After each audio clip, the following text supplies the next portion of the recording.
In the world we live in today, the richest 1% of the population controls 48% of the total wealth, and the top 80 richest individuals are worth as much as half the world's population, or roughly 3.5 billion people. When considering these figures, there is no doubting the fact that there is a separation between the rich and the poor. While many people assume these wealthy individuals gain their wealth by being born into wealth or winning the lottery, that simply isn't true. In fact, only 11 out of the 80 richest individuals were passed down their fortunes, with the other 69 having made their wealth through their own hard work and determination. And one of these 69 individuals is none other than the investor mogul himself, Warren Buffett. Like the majority of these rich individuals, Warren Buffett grew up in a middle-class family, but found a way to amass the knowledge and skills that would eventually lead him to accumulating a wealth of over $70 billion. Undoubtedly, we have all seen people living in excess and others living with next to nothing. But have you ever taken a second to think about what truly separates the rich from the poor?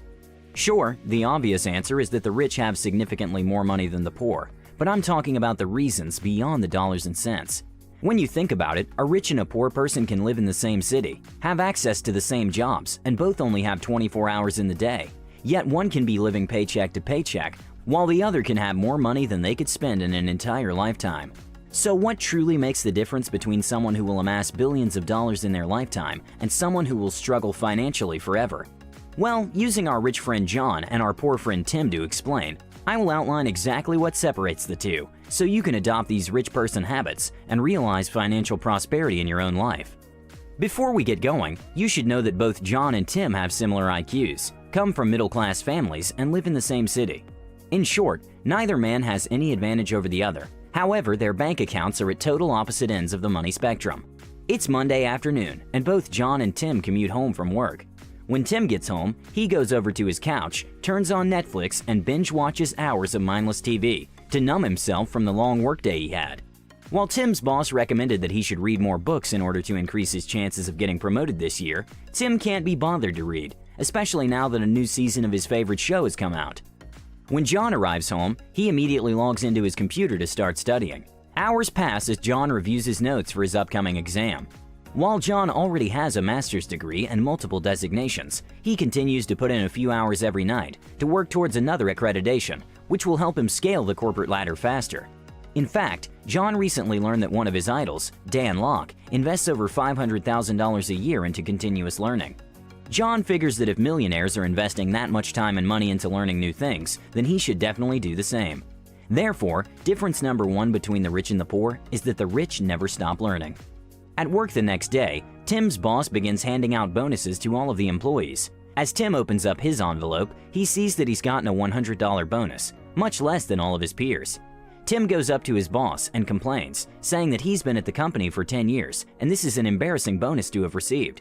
His boss goes on to point out that Tim never stays late to help his team and that his productivity has dropped every year since he started.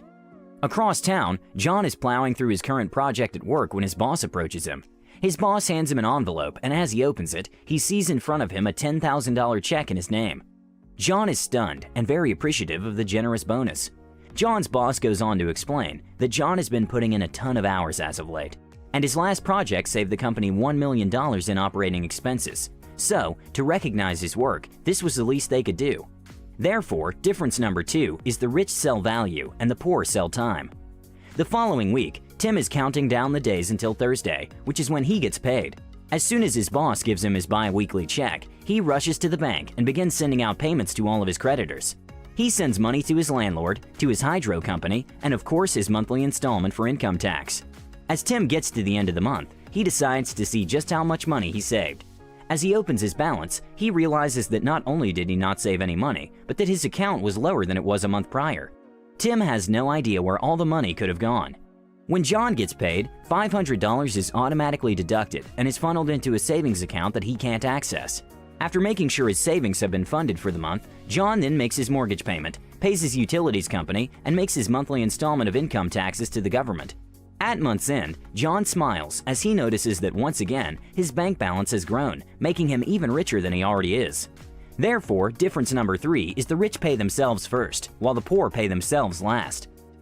One night after work, Tim is watching TV and sees an ad for a new high-definition television that is being released. The TV costs $1,000, which is all that Tim can afford to spend on entertainment devices for the year. While Tim contemplates this purchase, he has also been dying to buy the new PlayStation that just came out, but at a cost of $500, there is no way he can get both. Tim sulks, wishing that his boss didn't suck and had given him a bigger bonus so that he could afford to buy both. After passing his exam, John wants to treat himself for his hard work and decides that he wants to buy himself a new gaming system and TV. John too only has a budget of $1,000 for his purchase, but really wants both the new state-of-the-art TV and the PlayStation console. Instead of deciding between the two, John asks himself how he can get both. John figures that he can take on a side consulting project to earn the extra $500 he needs to cover the cost of the PlayStation and build himself the perfect gaming setup to celebrate his big accomplishment. Therefore, difference number 4 is that the rich have a growth mindset, while the poor have a fixed mindset. Because Tim dreads going into work every day, he has made grabbing a Frappuccino from Starbucks a staple in his morning routine. Without his sugar-filled latte, Tim knows he couldn't even make it through just a few hours at work, which makes him more than happy to trade $5 a day for his morning jolt of caffeine.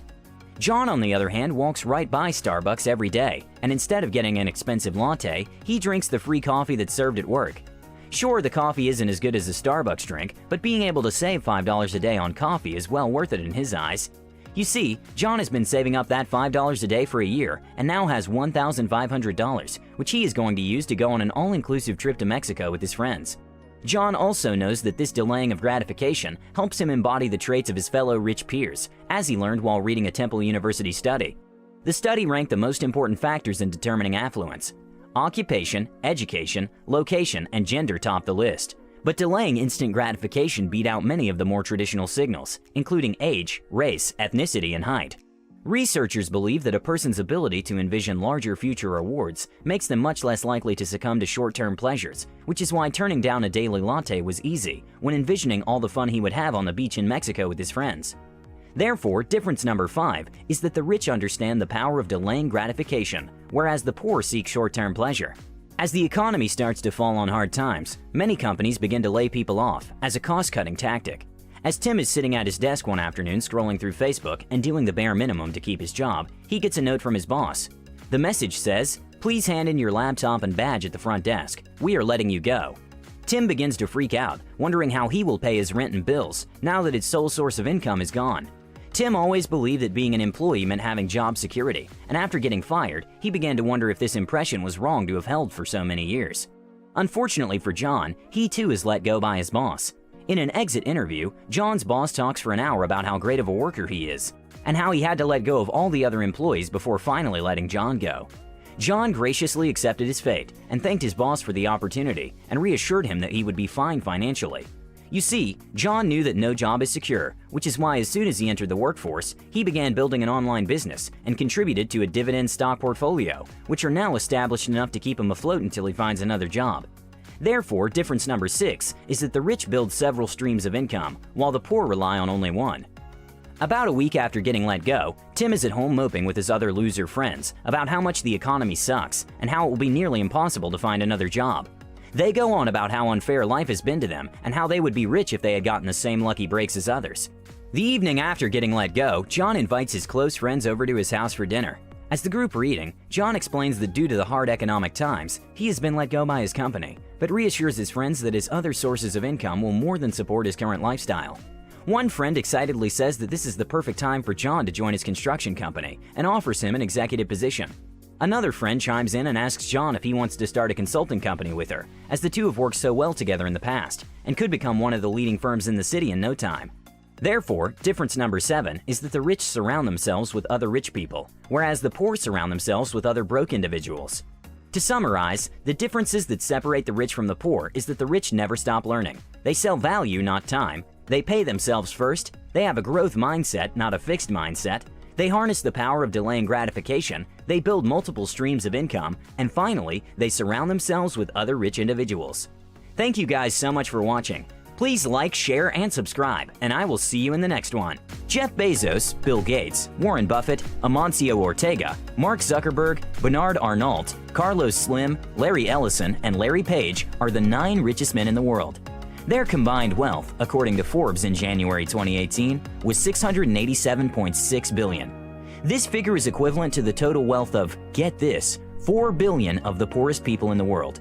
This is to mean, in terms of wealth, if you put these 9 gentlemen on one side of the scale, or seesaw if you prefer, you would need a good 4 billion of the world's poorest on the other side in order to balance it out.